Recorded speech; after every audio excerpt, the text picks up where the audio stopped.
Lodwa tajba lil kulħadd fl-isem tal-Missier u tal-Iben u tal-Ispirtu s-Santu. Amen. Il-grazzja ta' Sidna Ġesu Kristu, l-imħabba t'Alla u l-għaqda fl-Ispirtu s-Santu dawn ikunu magħkom il-koll. U tinġbarna fl-imkien dal-għodu dan id-dar ta' Marija u tagħna biex niċċelebraw, ngħixu dan li sejrin nagħmlu fuq l-artal il-Qudiesa, nġeddu dak li seħħ fuq il-Kalvarju ma mingħajr it-tixrid tad-demm. Nistedinkom sabiex tagħmlu l-intenzjonijiet tagħkom għal min tixtiequ titolbu u toffru min-naħa tiegħi se noffri l-Qudiesa ar-Ruħ Emmanuel u Marija Aġus. Issa biex inkunu denji, kun jistħoq ilna x'aħna bnedmejn. Ngħidu l-mulej jgħinna, jaħfrilna u l-nissel fina l-indima vera kontra in-nuqqasijiet minn tagħna.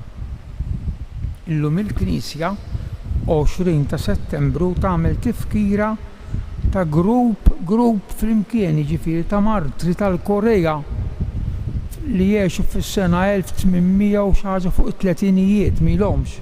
Dawn huma Sant'Andrija Kim Tegon Assis, San Paul Chong li kien sekular katakista u numru ieħor sħabhom martri.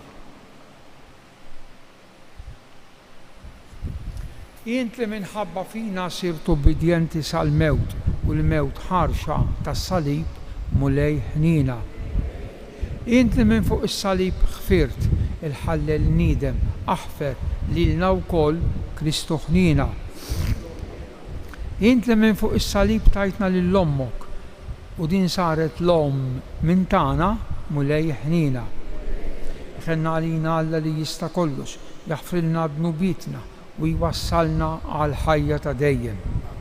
Nitolbu u Alla, int ħlaqt il-bnedmin kollha u tajthom il-fidwa.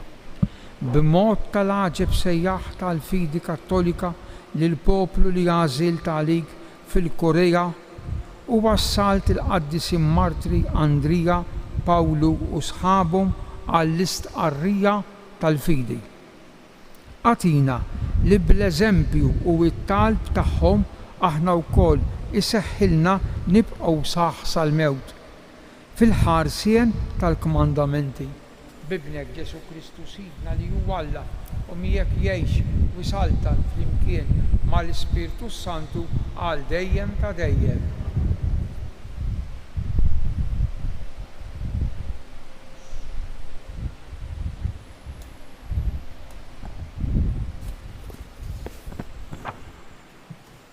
Qari mill-ewwel ittra ta' San Pawl Apostolu l-Korintin, Ħuti.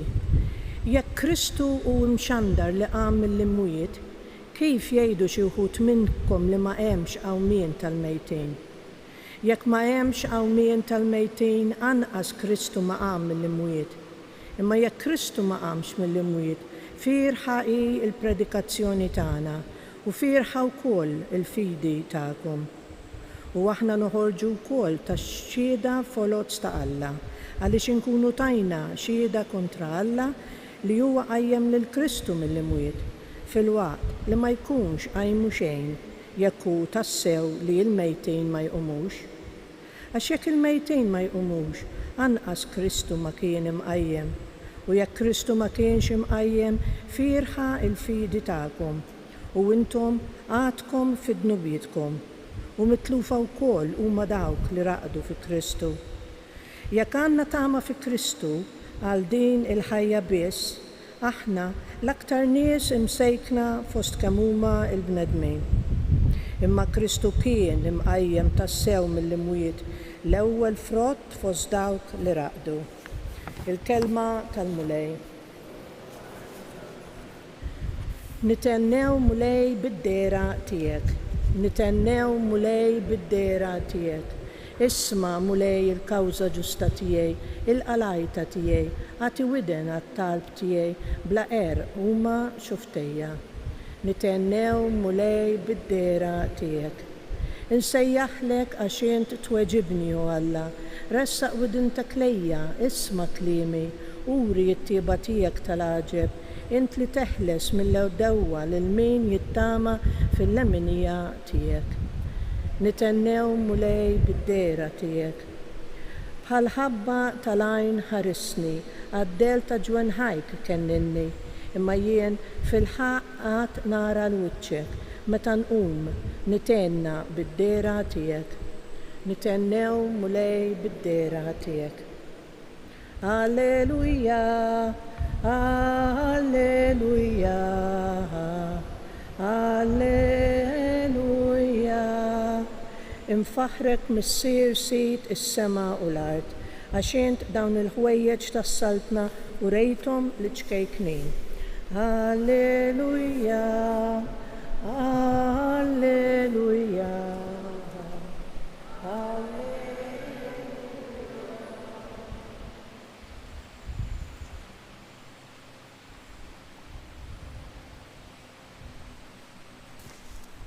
Il-mulej ma'kom. Qari mill-Evanġelju skont San Luqa. F'dak iż-żmien Ġesu qabad idur li bliet u l-irħula jippritka u xandar il-Vanġelu tas-saltna ta' Alla. Kellu miegħu 12 u xi nisa li kien fejjaqhom mill-ispirti ħżina u mill-mart. Marja li kienu jgħidula ta' Magdala li minna kienu ħarġu 7 xjaten, Ġwanna, Mart Ħuża, prokuratur ta' Erodi, Susanna u ħafna oħrajn kienu jaqduhom minn ġidhom. Il-kelma tal-mulej.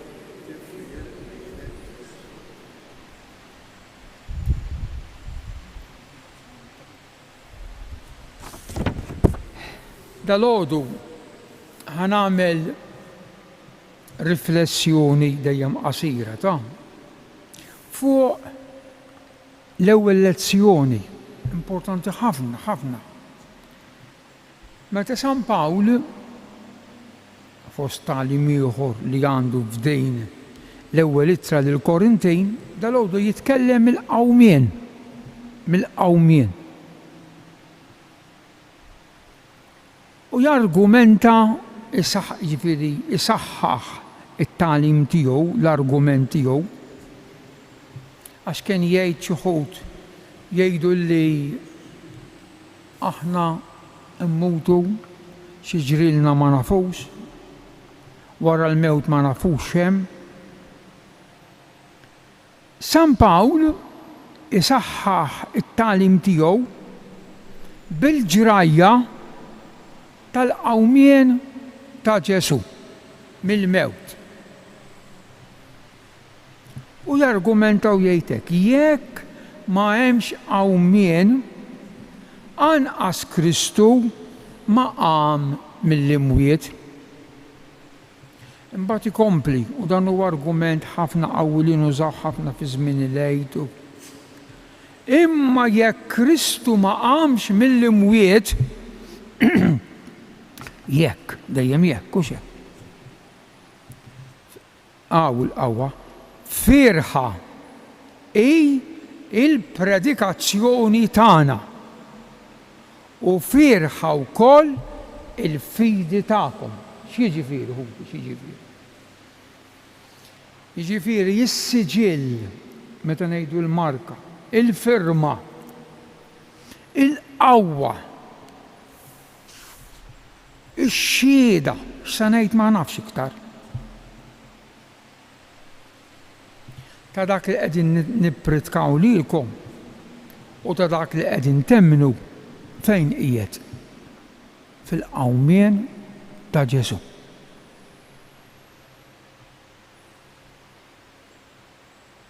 Kien għadu u qatt ma ġara bħalu. Illi dan Ġesu wara dik il-passjoni u l-mewt, wara li illum nafu mill-istudju li sar anke mill-Iżgħar ta' Turin, nħabba d-dem, Ġesu miet battak ta' qalb inqas mitlu qalbu, nafu llum. Iċċartet il-qalb ta' Ġesu mejjet u imut. Wara dan kollu, għax kien bniedem uman imma kien ukoll divin Alla,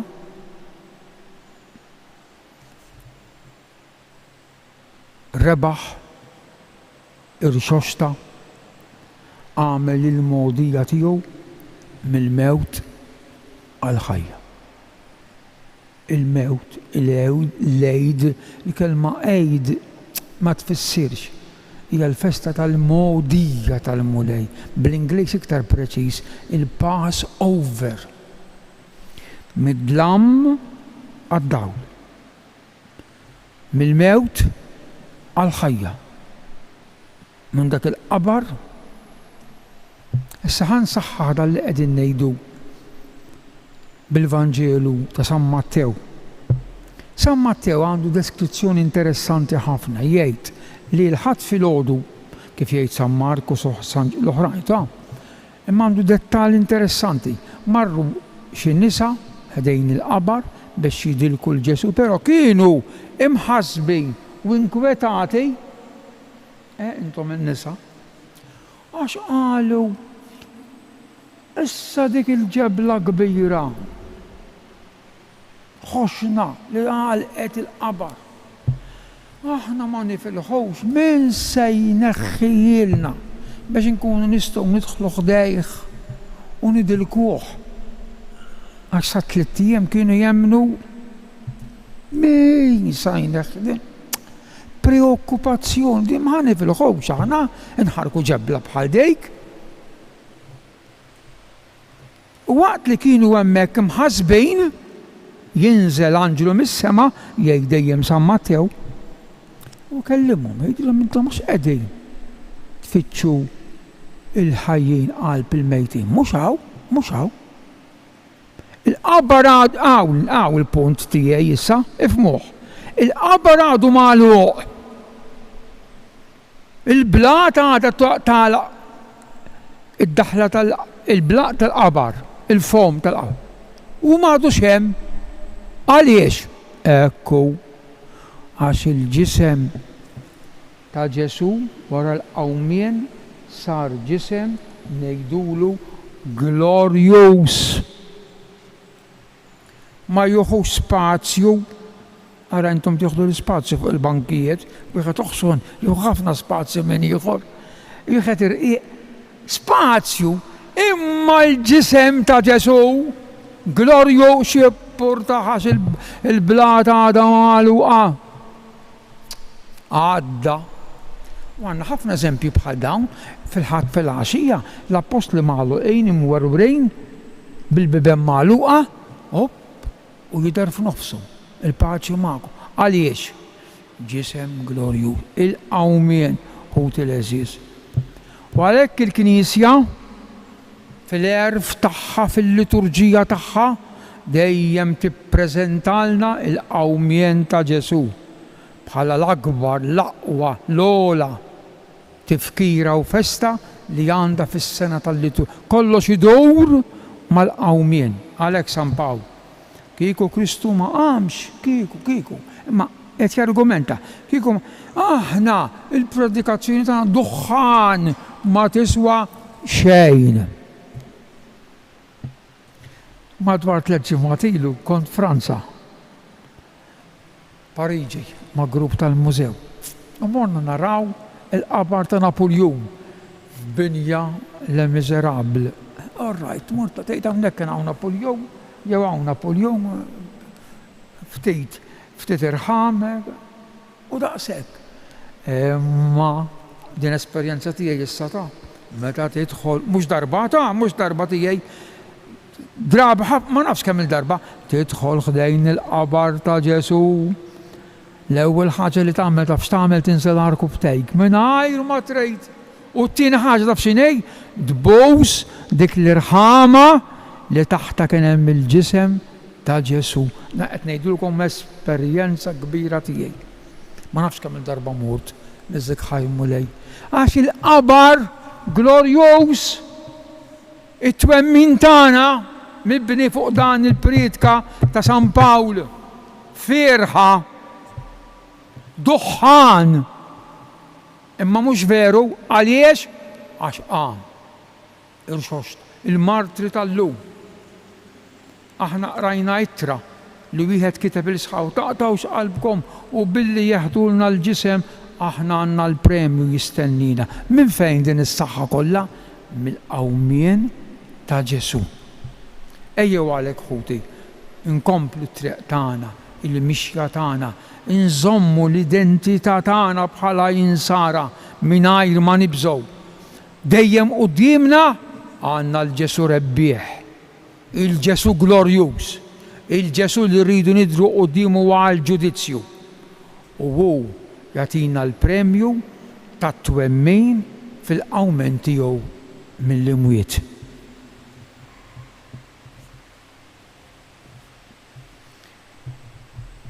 Inqumu bil-wifqa.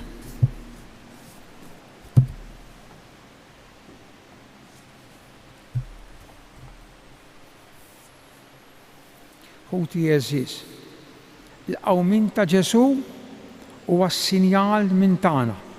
Ejjew għalhekk irresqu dan it-tagħlim għall-Knisja mqazza biex tkompli xxandar il-Kristu msallab imma imqajjem mill-imwiet nitolbu għal popli li huma persegwitati li qegħdin infakru l-martri tal-Korea biex ma jaqtawx qalbhom quddiem id-diffikultajiet tal-ħajja nitolbu għal morda u dawk li jduru bihom biex jarfu jagħmlu din l-opra ta' karità b'imħabba kbira nitolbu għall-erwieħ li hemm fil-purgatorju jistennew it-talb tagħna biex intnaqsilhom mill-pina ta' żmien u jiġu igawduk għall-eternità nitolbu. Dawn it-talbiet mulej nofruhomlok permezz ta' ommok u omna Marija int li tgħix u s-saltan għal dejjem ta' dejjem.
Tolbu ħuti biex is-sagrifiċċju tiegħi u tagħkom ikun jogħġob l-Alla il-Missier li jista' kollox.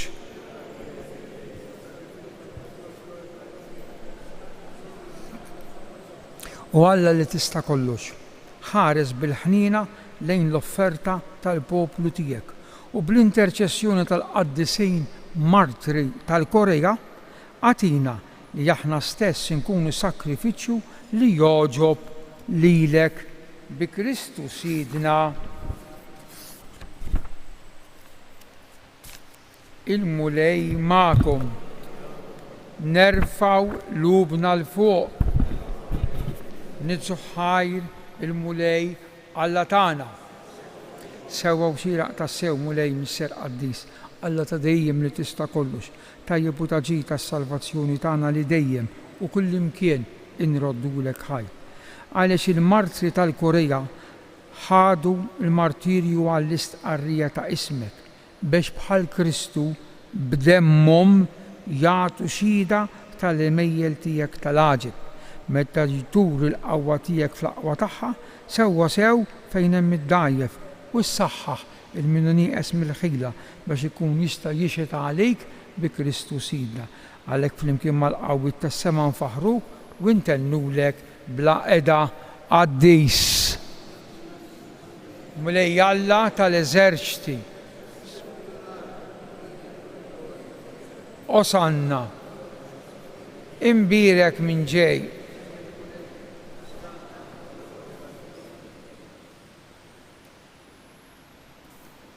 Qaddis tas-sew int mulej, inti lajn ta' kull qdusija. Qaddis għalhekk nitolbuk dawn l-offerti bil-barka tal-Ispirtu tiegħek biex isiru għalina l-ġisem u d-demm ta' Sidna Ġesu Kristu. Li meta kien se jingħata biex minn rajħ ibati ħal-ħobs radlek il-ħajr qasam tali dixxipli u qal ħudu u kulu il-koll minn dan għax dan huwa ġismi li jingħata għalikom. Sinjur.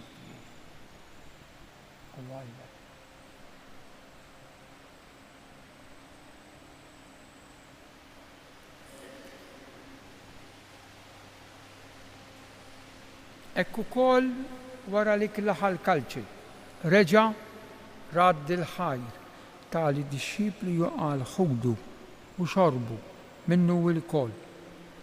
Għax dan huwa il-kalċi ta' demmi tal-patt il-ġdid li jibqa' dejjem. Id-demm li jixxerret għalikom u għal bnedmin kollha għal maħfra tad-dnubiet. Għamlu dan f'tifkira tiegħi, Sinjur tiegħi u Alla tiegħi u demm għażiż.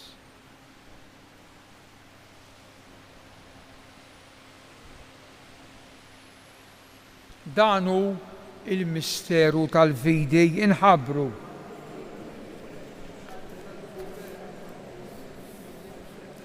Għalhekk aħna nagħmlu dam tifkira tal-mewt bil-qawmin ta' Sidna Ġesu Kristu, nofrulek mulej il-ħobs tal-ħajja u l-kalċi tas-salvazzjoni u nroddulek ħajra xogħbok tilqana hawn quddiemek biex naqduk u miċ-ċakontana nitolbu li l-Ispiritu Santu jaqgħadna f'ġisem wieħed lilna li nieħdu sehem il-ġisem u d-demm ta' Kristu. Ftakar mulej fil-Knisja tiegħek imxerda mad-dinja kollha u qed taqa' fl-imħabba flimkien mal-Papa Franġisku mal-Isqof tagħna Anton u mal-Ministri tiegħek kollha.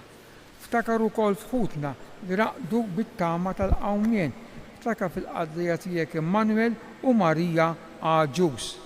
Daħħalhom quddiemek fid-dawl tas-sebħ tiegħek. Ħen għalina l-koll nitolbuk.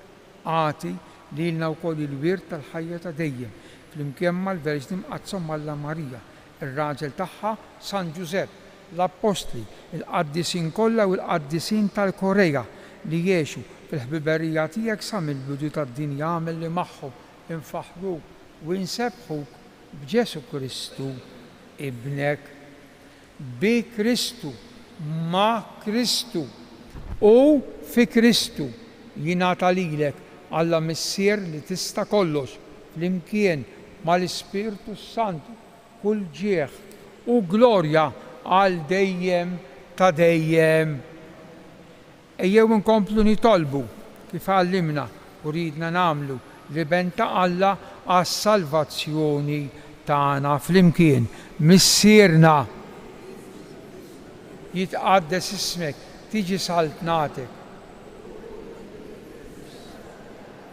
ħobżna,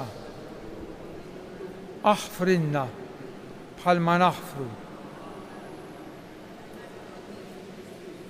Eħlisna nitolbuk mulej minn kull deni, għatina fit-tiba u ħnina tiegħek il-paċi fi żmienna biex inkunu ħilsa mid-dnub u mħarsa mill-inkwiet aħna nistennew u nittamaw ilena u l-miġja tas-Salvatur tagħna Ġesu Kristu. Mulej Ġesu Kristu li jgħid l-apostli tiegħek inħallilkom is-sliem nagħtikom is-sliem tiegħi la tħares lejn dnubitna iżda ħares lejn il-fidi tal-Knisja tiegħek għati jaslimu l-għaqda li jien trid fija int li tgħix bis-Saltan għal dejjem ta' dejjem. Il-paċi tal-Mulej kun dejjem magħkom. Għatu il-paċi lil xulxejn, paċi magħkom. Il-ġisem fl-imkien mad-dem ta' Sidna Ġesu Kristi ngħidu fl-imkien ħaruf ta' Alla.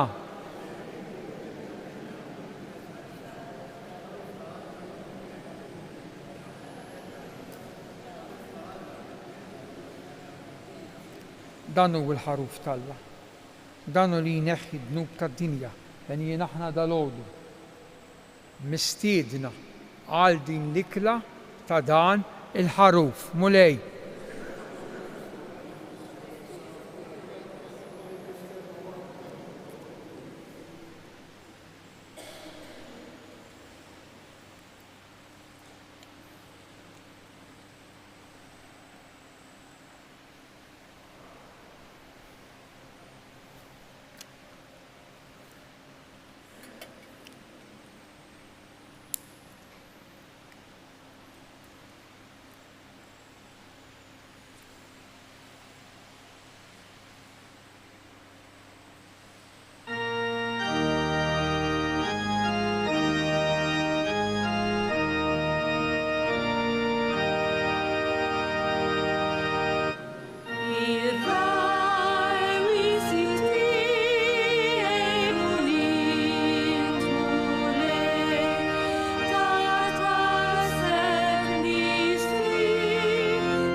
Illum ħut il-eżis huwa jum il-ġimgħa, il-ġurnata li tfakkarna wkoll fil-passjoni u l-mewt ta' Sidna Ġesu.